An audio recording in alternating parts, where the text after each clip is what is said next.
It's clinical trials. What comes to mind? Honesty, history, mistrust, uncertainty.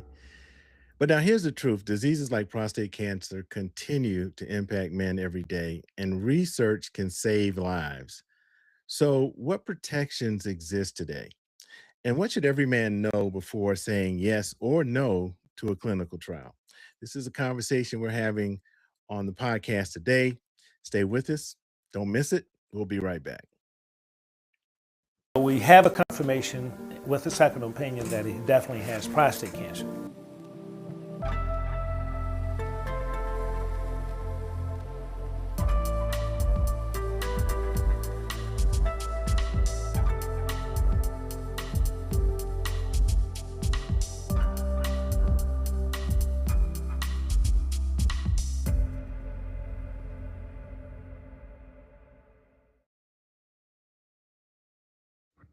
Welcome back to If You're My Brother's podcast. This is a podcast we created to break the silence around prostate cancer. And I'm really excited about our topic today.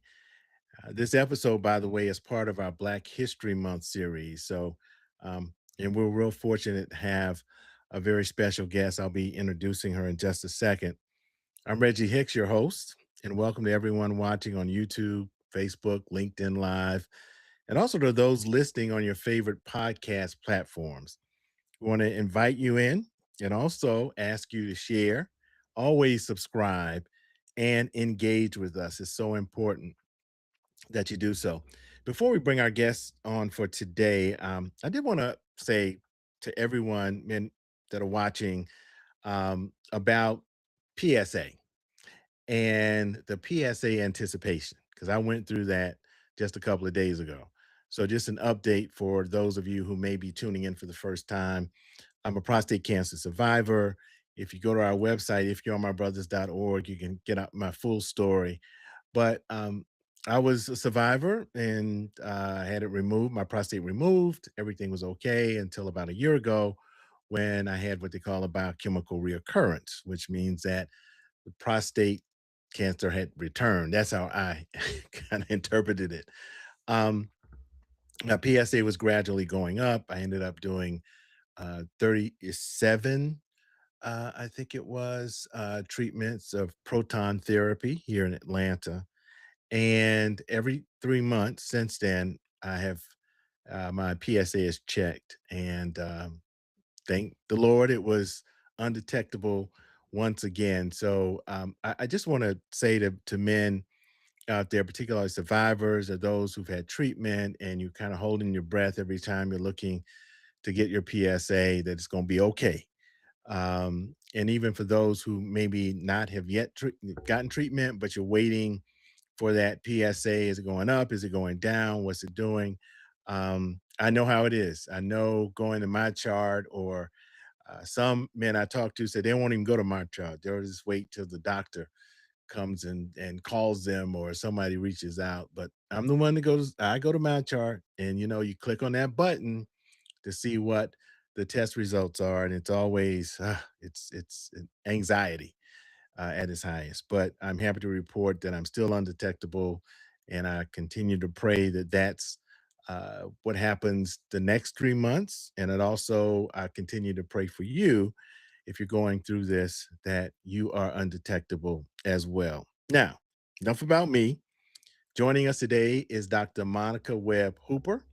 Now, she's the acting director of the National Institute on Minority Health and Health Disparities at the National Institutes of Health, NIH. A lot of us have heard of NIH, I'm sure.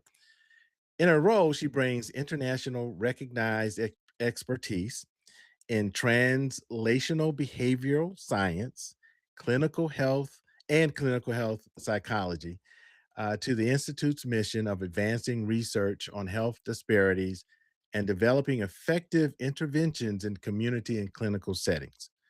Now, with deep expertise in public health, culturally specific behavior change, and clinical research inclusion, she offers both scientific insight and what I want to hear tonight is some practical guidance to this important conversation. So, without any further ado, and I hope I got through the intro, uh, Dr. Webb, Hooper okay. So we're gonna bring her in. Doc, thank you so much. You know, Thank you very much. you were in our digital green room, and as our producer Danny said, hopefully you didn't avail yourself of too many of our digital cookies. So, it'll, it'll weigh down your, your bandwidth. if you will. They were delicious. They were Good, delicious. good.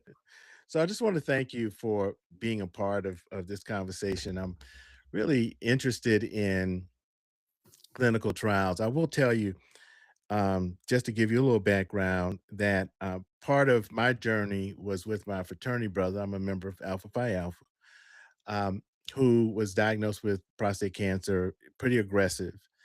And I ended up following him around and doing a documentary around his journey. And 2 years in, I was diagnosed. So I became a part of the documentary as well. But one thing that Ralph always said was, and he was part of a clinical trial, towards the end, he would say that he felt that research was like a stepping stone. He was going across this river called cancer, but if he could get from one stone to the next because of research, maybe he could get to the other side. And so that kind of stuck with me, and I've been about the science ever since, and trying to understand, not just trying to understand it in a practical way, but also get the word out to men who may be in families and folk who are watching this and have watched subsequent episodes about how important it is. Now, when people hear the term clinical trials, a lot of history and mistrust often comes to mind. And what would you say are the biggest misconceptions that people still have about what happened, particularly historically, when it comes to Black folk? It's always about the Tuskegee experiment. Right. Well, Reggie, first, I want to start by thanking you very much for the invitation to join today. I'm really honored to speak with you on this really important topic. And I want to say I'm delighted to hear about your test results and where Oh, you thank are you. in terms of monitoring your PSA. That's huge. And I can, as a psychologist, I can certainly understand and appreciate the anxiety that comes with waiting to find out the results. So Mhm. I'll pray for you and hope for the best going forward. Thank you, Um, Doc. Appreciate it. no, absolutely. So no, I'm fully aligned with the thought that when people hear the term clinical trials, there's a lot of history that's involved. There's a lot of mistrust that comes to mind. When you talk about misconceptions in particular, I mean, I think there are many things that might be misunderstood about this. And one of those is that, I'll be experimented on if I participate in a clinical trial and there'll be no protection for me. And with that, I would say that, modern clinical trials are tightly regulated and they are reviewed by independent ethics boards. They're monitored very closely for safety. So this fear is emotionally real, but it's factually a bit outdated. And we know that informed consent is the foundation of clinical research. So it means that you receive complete information before you participate in the trial about all of the potential risks, the benefits, and of course, your participation is entirely voluntary at every stage. Another misconception is that, I might not get anything, I might just get a placebo. So I might not even get Yeah. the treatment that is being tested. And, in cancer and in many other serious conditions, ethical standards for most modern clinical trials ensure that there is a comparison against the best existing treatment. And that's known as the standard of care. So there are, two or more different interventions or treatments that are being compared. You don't know which one you would receive. You might receive new treatment that's being tested, but at the minimum, you receive the standard of care. So you would never be left without an existing treatment option. And that's also a great question that if somebody is offered the opportunity to participate in a trial or they seek a trial on their own, and when they're gathering information about it, that's one of the key questions that I think they should make sure to ask about, just to Yeah. make sure that they understand, what the treatment options are and how the randomization might go. Yeah, because I think when I talked about my fraternity brother Ralph, that's what happened to him. He was in a clinical trial that had a placebo, and he ended up getting the placebo. Um, And but because of his cancer was so aggressive, I think they actually may have given him um, the treatment as he kind of, but even with the standard of care, he was getting a little, he's getting worse. Is that the normal sort of protocol for clinical trials to have a placebo, or is that at a different stage in clinical trials, or are there different types of clinical trials? I guess is what I'm Well, there asking. certainly are different types of clinical trials, but where humans enter the picture, we're talking about, stage two usually, or phase two and phase three clinical trials. And at that point, there's been pre-work conducted in those early phases of the clinical trial process that would have confirmed the safety of introducing a drug or a treatment into a human. And so at this time, I'm not sure when he participated in a trial, but I think it's rare for a trial to not include a standard of care as a comparison group. So it's sort of testing, is a new treatment better than the standard of care for a given illness. In this case, we're talking about prostate cancer. So just that someone would get a placebo, no No medication at medication, all, right? or just watching and waiting, that is relatively unusual today. But it's Okay. again, it's a question that when you talk about practical advice, I'm a huge advocate for ask every possible question so that the concerns that you have are addressed and you can make an informed decision about what's best for you as a patient as well as your family and affected people in your life. Yeah, this happened about 12 years ago, I think, Okay. and I didn't know the details. I do know that there was a placebo involved. Um, so when I asked about the different types, so but there are clinical trials that don't necessarily use a placebo. Is that correct? Or how does that work? I mean, do you have like two different types of treatment, or Yeah, is I it mean, always a placebo? it depends on the kind of clinical trial and what the purpose of the trial is. So, if we're talking about treatment trials for cancer, giving a Mhm. placebo is not ethical when there is an effective treatment available. But some trials might be, something that is a behavioral trial trying to look at behavior change or Yeah. lifestyle changes in cancer, for example. Or there might be trials that look at things like medication adherence or attendance in care. So there's a number of things that a clinical trial might be examining in terms of how do we change behavior or change health outcomes. So it does depend on what the purpose of the trial is, and that would determine the design and the different groups that people might be randomly assigned to receive. So, but if we're talking about a treatment to treat and potentially cure a cancer, you're not going to see a placebo in that case. In that case. Yeah. So let's talk about prostate cancer from the perspective of men, and particularly men of color. I mean, but any man, we don't like the doctor, except my wife says that, yeah, my toe hurts. I'm going to the doctor. I'm not, I'm That's not me. one, right? I That's don't me. mess I'm around. going. I'm like, I'm going. Yeah, she doesn't though, but I'm like, I'm going to the doctor. So, how do we get around the participation issue? And is that still a struggle, particularly when it comes to diverse participants in clinical trials? Is Yeah. that I something mean, we're still dealing with? we are, although I think that there's been significant improvement when we look at, for example, the National Institutes of Health and individuals who participate in NIH-funded clinical trials.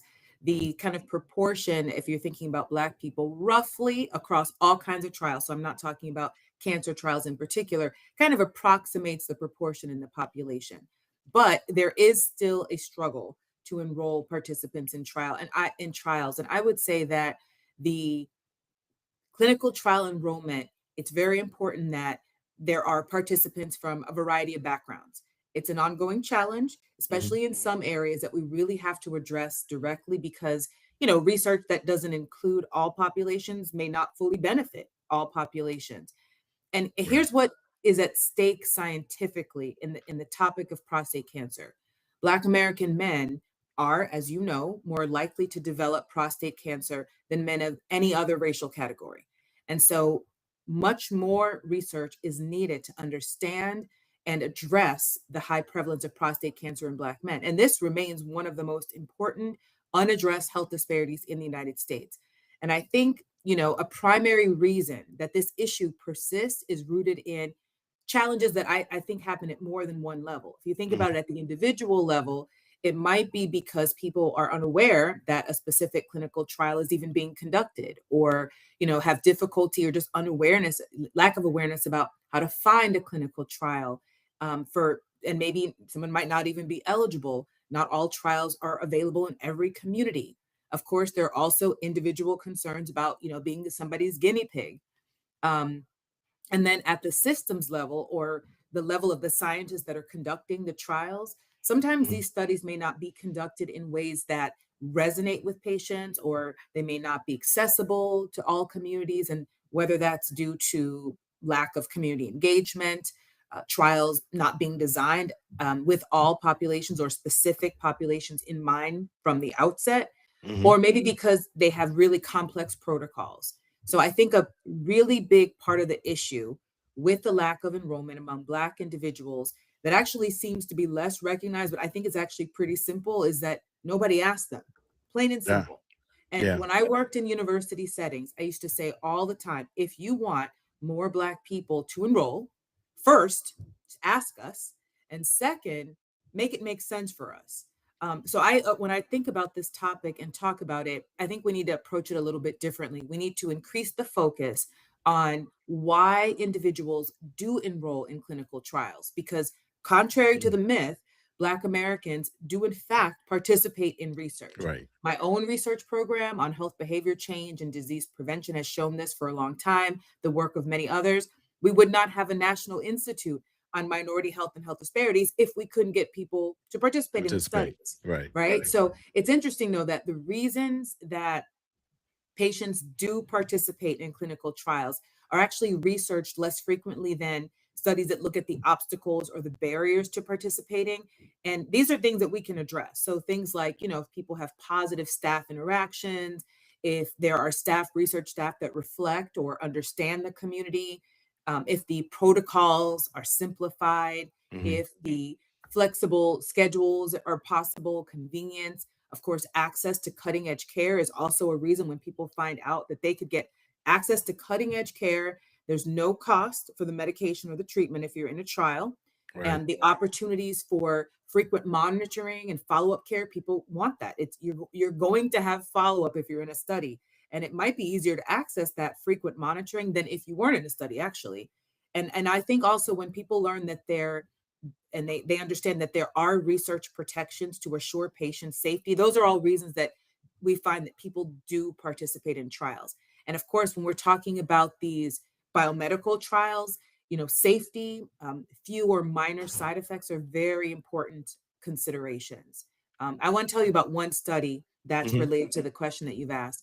There's a study funded by the National Cancer Institute, which is, the largest NIH institute, and it really gives us a powerful look at this issue. So they followed men with prostate cancer and identified that eligibility itself was a significant barrier. So only about 22% of the men in the study, becoming potentially eligible for a trial. Mhm. But they also in this study tested a solution for maybe a communication gap that exists. So they provided men with a simple, what they called a question prompt list, which was like a conversation piece with questions that they could ask their doctor. And they found that the impact of just that conversation piece was dramatic for the Black Mm. men who received it. And then they found that the clinical trial invitation rate jumped to about 80%. And Oh, I think wow. that's a powerful finding, right? On how we Yeah. can improve this process of getting men into trials. And, alongside of that, there are other challenges that need to be addressed. But in terms of just entry into the trial, it's one example of how research can point us in directions of practical strategies that could be implemented in a variety of settings that give people the awareness, the agency, the communication that is needed to make decisions mutually with their doctor. Yeah, and that was and you kinda covered one of my follow-up questions, and it sounds like it's not necessarily, a matter of hesitation, but maybe more access? I mean, if you weighed the 2, are they equal, or would you say, that we have more work to do on access as opposed to men being hesitant to do this. And I say that because in my mind, I'm thinking that the Tuskegee experiment that we've aged out of that, Mm, but I'm not sure if that's the case or not when it comes to clinical trials these days. But for me, I mean, I was involved in several.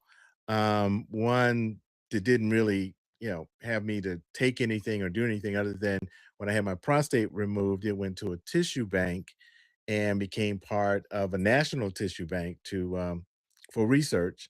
And I was also involved in a clinical trial that dealt with um, I think it was photodynamics when it came to treating just a portion of the prostate that where the cancer showed up, and I enrolled in it. And mhm, unfortunately, it was funny, not funny, but I went to one of the criteria. You had to have another biopsy. I'd had one that showed cancer.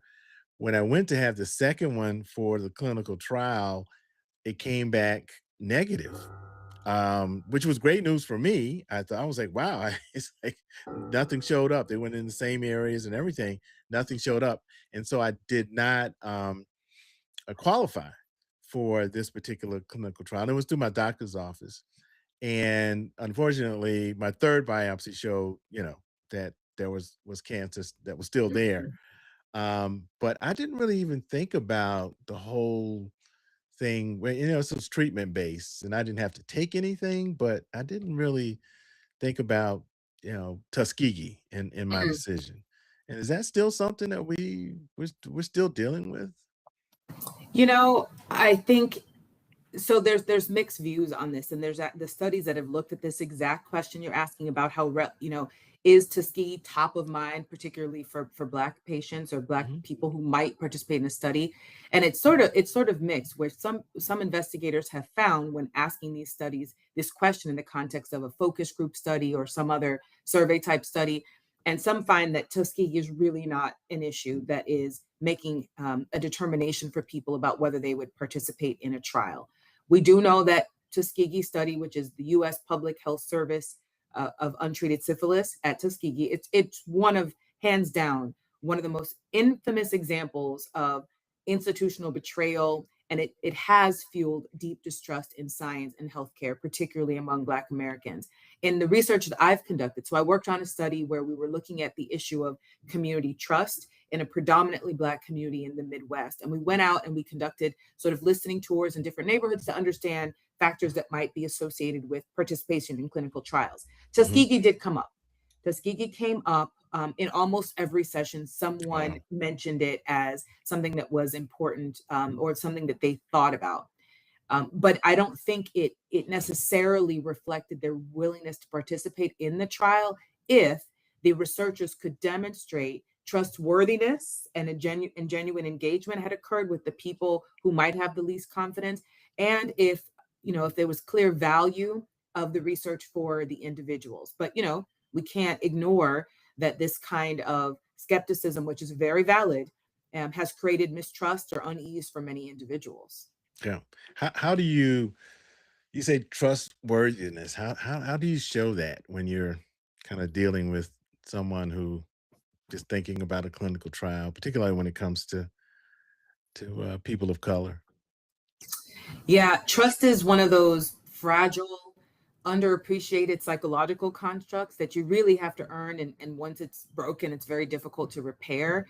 And when I think about it like that, institutional distrust in this case about science and trials is not really too different from repeated betrayals in a personal relationship. It's just on a larger and an intergenerational scale. And I think my view is that it's really up to those with power and authority who are conducting the trials to take concrete actions for improvement so that the biomedical institutions, universities, healthcare systems, that they actually hold that primary responsibility for addressing distrust. And they can do things like, publicly acknowledging the historical wrongdoings that have contributed to distrust, such as Tuskegee syphilis study and others. Mhm. They can then outline tangible steps that they would take to ensure that these violations never happen again. And I think that there's been major grassroots effort that really started at the grassroots level because of Tuskegee and other studies that really were the direct catalyst for establishing principles that we use now, Hmm. to specifically ensure that everyone's rights and safety are the absolute top priority. So I think that, the system can demonstrate its integrity. Processes like informed consent would ensure that everybody is fully informed partner in this, and also reinforcing that we do have multiple layers of independent oversight that we require for all research in this area.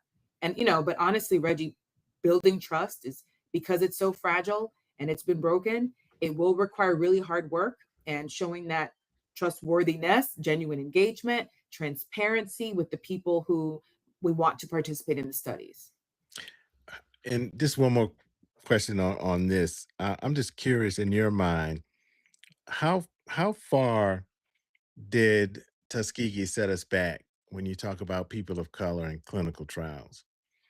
We missed a lot. I mean, I would think that people, after it happened, and for a long time, really there was distrust. I would also figure out, I mean, say that there's probably some limited access as well. But as things started to, people started to say, okay, we need to engage other folk and make sure we get a cross section of people in these clinical trials. Did it kind of, I would imagine it set us back some, huh? When people just said, no, I'm not, I'm not doing that. Yeah, a setback is an interesting question. And I don't know that I have the exact answer to how far it set us back. I do know that it damaged relationships. And that for many people, especially within, closer to the time of this study finally coming out, and everyone learning what had actually happened over a 40-year period, I mean, there's just no way that that didn't create damage. I think on the positive side, what we've seen is improvement. We've seen progress, and in my own research, which really largely focused on addressing minority health topics and health issues, and working a lot with Black Americans in various studies, I didn't have problems recruiting people. But I think that's maybe because of my own experience, and kind of Right. having an understanding of what would be needed. Some of my colleagues who are not part of the community definitely have struggled more with doing that. But I think overall, when people see, and this is what, like, I think about our studies, and we talk to people in communities about what would be needed for them to even consider participating in a trial. And people said, I don't care how much you know until I know how much you care. And so if there was Mm. a genuine desire that people could observe and feel that energy to build and maintain a trusting relationship, that is very helpful. Also, if the recommendation, this has also been found empirically, almost depends on who's referring you to the study, and trusted voices, trusted messengers. So if Hmm. people are getting a recommendation from their trusted doctor, someone who they believe has their best interest in mind, someone who they've worked with, that's important. If there are leaders in communities who also maybe have public health expertise or experience, or they work closely with, physicians and academics conducting clinical trials, and they say this is something that you want to consider, and they trust you, then that's also something that's very important in terms of encouraging people to even consider doing this. So you had mentioned before about finding out about clinical trials. How do we do that if we're interested in really um, becoming a part of a clinical trial?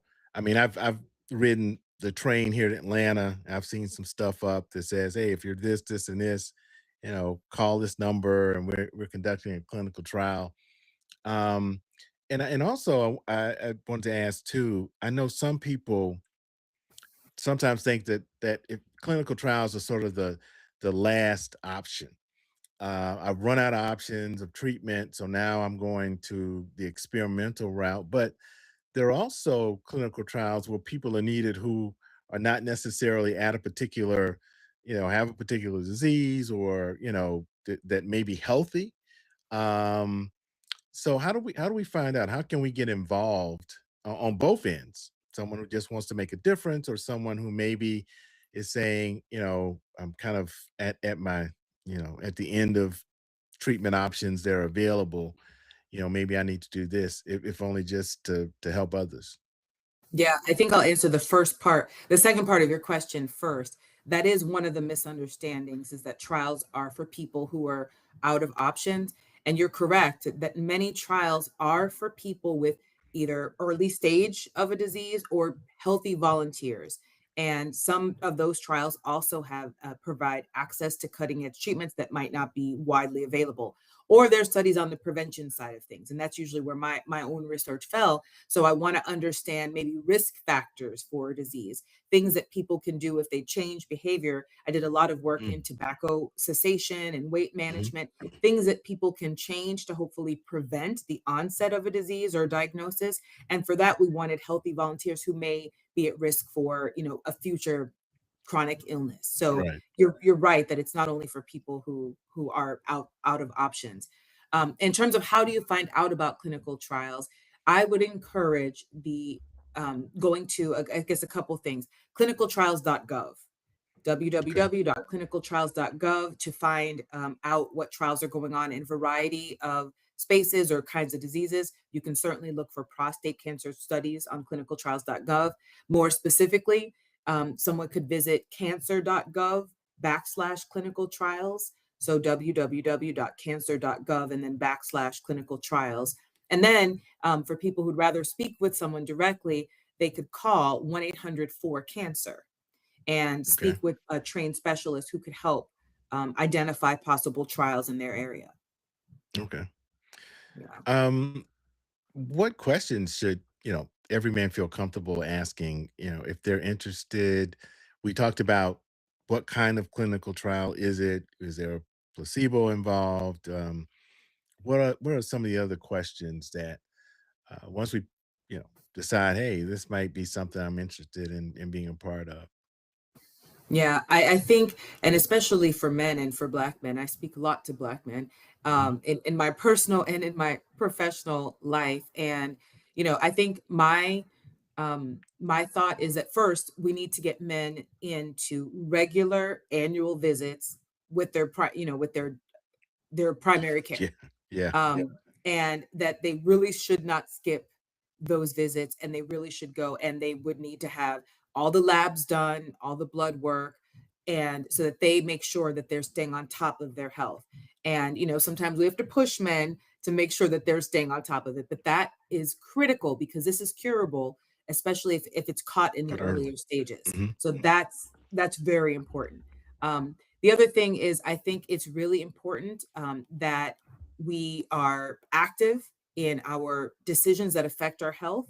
It's absolutely critical. It's your health, and you want and you need to do everything you can to preserve it. So for patients, in addition to the regular checkups in the labs, when you see a clinician, you want to be your own, your best advocate, ask questions, make sure you understand what's being said. I find that a lot of patients, and in psychology, in health psychology, we kind of go in after someone has spoken to their physician or their nurse practitioner, and I would often find out that particularly Black patients, but many patients actually did not understand what was being said to them. And certainly Mm, as it relates to something like cancer, for many people, as soon as the doctor comes in and kind of matter of factly tells them that they have this cancer diagnosis, yeah. for the patient, that's where the conversation stops. They don't Yeah. hear anything else that's No. being said to them beyond you have cancer. And so it's important that they make sure that before they leave the room, they allow that provider to leave the room, that they understand what's being said. And they also want to ensure that they are, to the extent possible, having culturally competent care, someone who understands them. And then I would also always suggest that people should bring someone with them, bring a family member, Yeah. a significant other, a friend, especially if you have somebody in your life that has any medical background at all. Come with you to the appointment, someone who can also serve as an advocate, because many of the patients are stressed, they're anxious, they're depressed. You need someone there to help you take notes, help you ask questions. And then, of course, you should also do your kind of background research in advance on things that you will want to ask, and that you can find online. But with that, you have to be very careful I was gonna that you're say. only going to reputable sites, like not Right. just, don't go any random place. You need to make sure you're going to reputable sites, the National Cancer Institute, those kinds of places where you know that you're going to get evidence-based information. But it can be helpful to kind of come in with some baseline level of knowledge so that when people are speaking to you, it's making more sense because you remember reading about that, or having someone talk to you about that in advance. But taking an active role in your health is really critical. And it means just being informed. That's the way that you can make the best decisions. Yeah, I remember, and I told this story before on the podcast. It's so right. When I was diagnosed, I having followed my fraternity brother Ralph, and we had the same urologist, and so I knew the procedure. And after my biopsy, and we were set up to record. As a matter of fact, what you see at the beginning of the podcast, each podcast, is when the doctor actually says that I have prostate cancer. But I knew I took like I had 20 seconds, 30 seconds to kind of get myself together. My wife was there with me. And of course, we had a videographer there for the documentary, who's also a very good friend of mine. And they had no idea. But when he came in with a folder on his arm, I said to myself, "Oh, he's got like all the treatment options and all the information." And it was kind of a giveaway. It's like, okay, I know what's coming because before, when I was going through the clinical trial of trying to get into the clinical trial and there was no cancer, he came in with a sheet of paper. So I mentioned that to him. I said, next time you may want to, like hide the folder or something. But here's the thing: when he said that, even though I knew what was coming, I had been involved with Ralph's treatment and all of this for 2 years. When he said that I had prostate cancer, you're right. All I heard, I tell people it was like, the grown-ups and the teacher on the Peanuts cartoon where when they talk, it goes wah wah wah wah. That's all I that's all I Right. heard Right. after he said it. And I was blessed that, my wife was there and she was taking notes. The same thing with Ralph. Ralph's wife, Joyce, was always in the room. She was a school teacher. She always had a notebook. She was always taking notes, and Ralph was kind of like trying to take it all in. But you're right.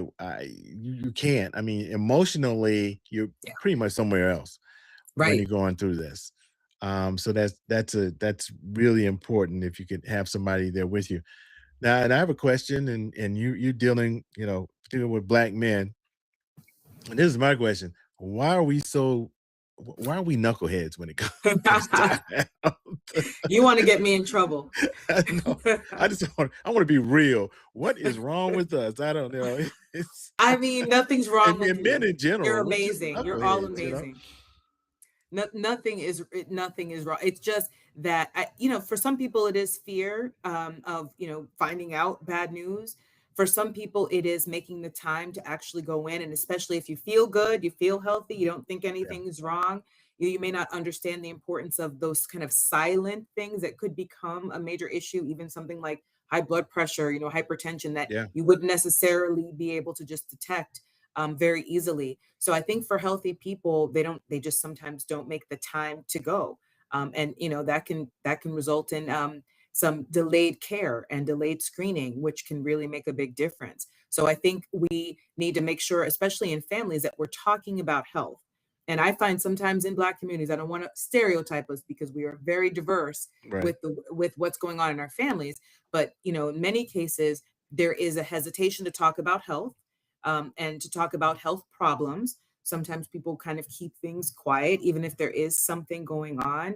And so, not delaying is really important. If something seems off, so there's a change in anything about your functioning, your bathroom habits, or anything seems different, you're urinating more often than normal, something seems different, people need to kind of really try to be in tune with their body. Just like if you can tell that you might be developing a cold because you start to get a scratchy throat and you say, right. wait, something is going on. If anything seems unusual, it's important that we are following up and seeing the doctor. Like you said, like, I stubbed my toe. Who can I talk to about that? Yeah, right. And I do want to go back to the other question you asked, because I realized I didn't say probably enough when you said, what other questions should people ask? So part of that advocacy for yourself is asking, you know what do I need to do to be as healthy as possible? What are asking your provider, your clinician, what specific concrete suggestions they have for your health condition, so that you can maintain the best possible health. Sometimes I've even liked to phrase it as if you were talking to the most important person in your life, your Mhm. mom, your dad, your spouse, what would you want them to do? How would you want them to handle this? And that way, hopefully you'll get some answers. You'll take notes on what is stated. And to the extent possible, you need to follow up. You need to follow up and actually try to implement what is indicated. That's difficult for many people. So other questions that can be asked are about what resources does the clinic, the health system, the hospital have to support patients in addressing whatever their health needs are. If somebody needs to lose weight, does the healthcare system, do they have any options there to assist with weight management or weight Mhm. loss? If someone needs to quit smoking, do they offer a smoking cessation program? If someone's depressed or anxious, do they offer social work or psychological services to assist? Because it requires a holistic, whole person kind of approach to dealing with health. It's not Right. just that someone has, in this case, we're talking about prostate cancer, but it's not just that someone has this diagnosis. As you're talking about, that affects everything else going on. This is true. That could affect their employment, that could affect so many things. And so talking with the health systems, which they often have ways that they can provide wraparound care and services to kind of support all of the needs that a person would have. If they need to change their diet, a high intake of dairy or calcium might actually is associated with a slightly increased risk, although the evidence there is mixed. Obesity is linked to more aggressive prostate cancers. So there are things that we need to know. And it's even if someone has a diagnosis of cancer, even if it's at a later stage, there are things that people can do to enhance their longevity and increase their odds of going into remission post treatment or with treatment. So Yeah. they need to know, what do I need to do? And then figure out how to implement those things. Yeah, I noticed that in doing this podcast and just talking to men in general about not just their overall health and also about, prostate cancer and knowing your PSA. And of course a lot of men don't, even family members don't want to talk about, the heredity part, or is prostate cancer prevalent in the family. Mhm. Older people say, yeah, well, he has some issues down there, because it's kind of like nobody wants to talk about what really happened. And I think Ralph found out that prostate cancer was pretty prevalent in his family health history, but he had no idea, no clue, until he started asking around. And even then, it was really, really hard to get people to talk, Mhm. to bring it out. Now, what I've noticed, and I don't know if you've seen this, I've noticed that in a lot of the Facebook groups, men are very open. I think you can have, anonymity, and people are Yeah. not, but I noticed that men are very, very open to men that I know that have had prostate cancer, that I know that have had treatment, that are close to me, won't open up about, talk, how are you doing? What's going on? How's the incontinence? I don't know. I don't even get into the ED part, because I'm pretty transparent. But I just noticed that there seems to be a lot more when you look at social media, kind of open. But as I talk to men, is there anything you can any ideas you can give me to, I guess, kind of break down some of those walls when I'm out there and as a psychologist? Or should I just, like, talk to me? What's wrong with you? Well, I mean, of course, the approach matters. I mean, I think, and I've observed this too on things like Facebook groups and other groups where people can share with people who they don't know. They Yeah, are willing, and somebody will post a question: "How are you all dealing with this?" Or "Have you yeah, heard about this?" And then there are sometimes hundreds, thousands of people commenting, depending on the size of the group, about an issue.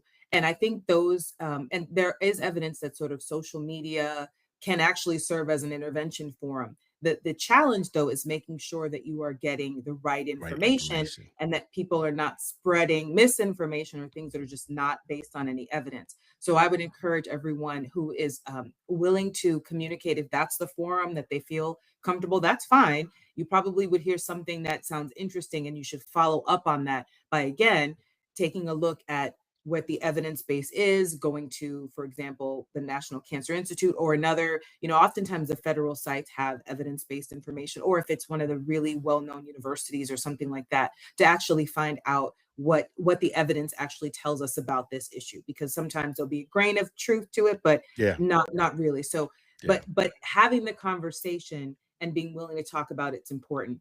People also have found in research that certain settings like barber shops and those kinds of, you might have seen those kinds of Hmm. studies, that it's trying to essentially create a space or go into a space that maybe already exists where men are conversing and enjoying their time together, and there might be an opportunity to bring up a topic that's related to health. People are um, challenged sometimes to talk about things like prostate cancer because of the nature, as you said, of things like erectile dysfunction or what it means for one's manhood. And Yeah. once we can help people get through that this is not a reflection of one's manhood and what that means, then that hopefully can help open up a conversation. When someone also has lived experience, so somebody like you who has lived experience, who can talk about it, and it's coming from that place of, I have personal knowledge of this and I'm willing to share, that's also very, very helpful for people, to get other people to open up about the situation. Of course, I'm a psychologist, so I have to recommend that people seek, care with a health psychologist. There are health Hmm. psychologists like me who study behavioral medicine, so it's that interplay between mind and body, and it's a very holistic approach to health. So it's not just looking at the biology of it, but the psychology of it and the social factors that go along with it. And that's also very important and can help people talk. So, and then of course, with people's significant others, if they're willing to talk about it with them, would be Right. helpful. Waiting and not talking about it is definitely not desired. Well, how do you find the psychologist that maybe you can talk to? Not from me necessarily, but who knows? Yeah. But and I will say that, I think when it comes to people of color, they want someone who they can identify with, particularly when you're Right. talking about, you know, feelings and the mind and things like that. So where would I go, or where would someone go if they're interested in? Well, I think for people who are in the kind of social media groups you mentioned, that would be a post. That would be a question to ask. Mm, I'm looking for, I'd like to talk to a psychologist. Does anyone know, a Black psychologist who focuses on men, or who is a health psychologist? Can anyone recommend? And people will put in, oh, this is a good person. Go see this person. Or, just the same way, if you need a dermatologist, that's a Black mm, dermatologist, right. you can ask that question. So that might be one starting point, just kind of socially. If someone hopefully has access to, health insurance, and they can look up what who are the providers in the network who are psychologists. And sometimes, you have to look and see who are Yeah. the people, look them up. What are they, they'll have pictures. If it's important to you to have someone who you believe you can connect with because you have a similar racial background, that would, or ethnic background or language background, that would Hmm. be another way to do that. And then of course, just a plain Google search, Yeah. to look for people in your area There you who focus on this area. We're out there. There's not probably as many as we need, but we're certainly out there. And I would say that, if it's not possible to find somebody who is available, who is in, who has a similar background that you do racially, that, you should still give a try to someone else who may not, because the what the research shows there is that while many people would report that they would prefer a race matched go. psychologist, Hmm. Hmm. that when they're able to connect with someone, that even if there's a racial mismatch, the outcomes are just as good if they Right. can find someone that they can connect with. Right. Get someone that you can talk to. Exactly. Period. Yeah. And who you feel is good about what they do. Right. So if you could leave, I guess we're wrapping up here, and I do appreciate you giving us the time. I know a lot of times we do this at, 7 p.m. Eastern time, and it gets kind of late for people, and it's Thursday. So I appreciate you taking the time. So if you could leave our listeners and viewers with one key message about trust, research, taking an active role. We talked a little bit about that. Well, not a little, a lot about taking an active role in the health decisions. But what would it be? What would be the key message you would like to leave our All right. listeners? So I'll think about this in terms of key message. One, I'll talk about trust, and then I'll talk about the research message I have. Okay. And so my message about trust is this. I completely understand the mistrust or the distrust that many people feel. It's based on real experiences, And no matter what anyone says, it is valid. And with that, though, I have witnessed a genuine desire to build and maintain trusting relationships among, many scientists. Really, I believe them when they say they want to have true community trust.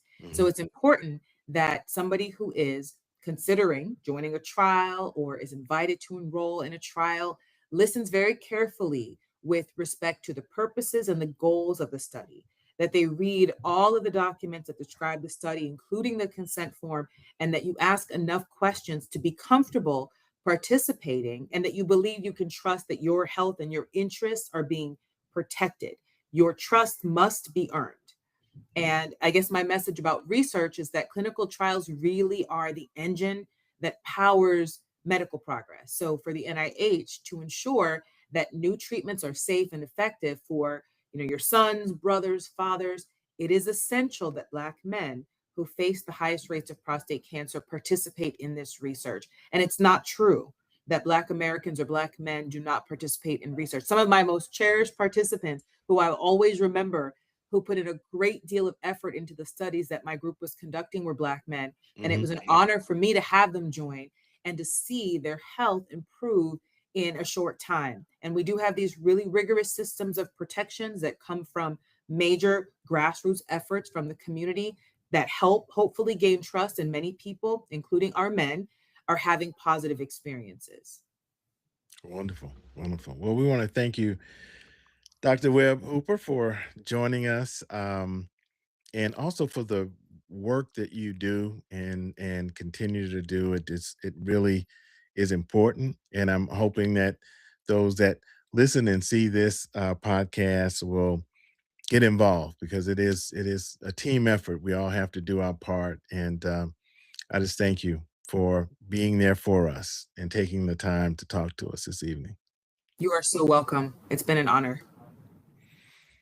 All right, we want to thank once again Dr. Webb Hooper for bringing clarity and context and insight to this very important conversation. And for every man listening, this is about asking questions, understanding your rights, and taking an active role in your health. Research has helped save lives, and when we are informed, we can decide on how we want to participate in shaping the future of medicine.